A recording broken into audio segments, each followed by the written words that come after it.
पाऊस लागतोय तर मला माहितीच असेल की तुम्ही लोक घुगरी बनवून खाल्लावच असाल. अस्सलाम वालेकुम, माझं नाव रुमेजा आहे आणि मी कोकणात राहता. इतकं मस्त पाऊस लागत होतो आणि आमच्या इकडे तर पाणी पण भरला होता आणि पाऊस लागत असलो ते घुगरी खायचा ते मोप मन होते. तर आम्ही बनवत होता घुगरी. ह्यासाठी आम्ही कांदे कापला होता, सुकी मिरची घेतला होता, वली मिरची घेतला होता आणि लसूण थोडीशी ठेचून घेतला होता.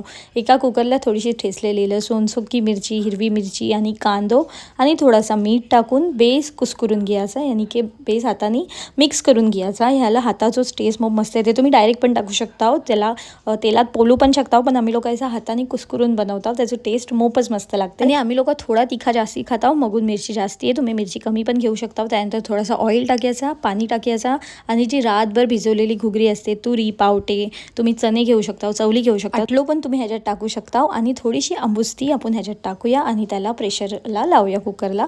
आता साईडला मम्मा बनवत होते आंबेडची चटणी, सुक्या मिरचीची चटणी. आम्ही युजली फ्रीजला पिसून ठेवता, बस कांदो बेस पोलून घेतला, त्यात कढीपत्ता वगैरे टाकून त्यानंतर चटणी टाकून आम्ही आंबेड टाकला. ह्याला काळ पण बोलतात, कर्दी पण बोलतात, तुम्ही काय बोलता ते, आम्ही ते आंबेड बोलतो. त्याची चटणी बनवला आणि इतका मस्त कॉम्बिनेशन होता ना जेवणाचा त्या दिवसा.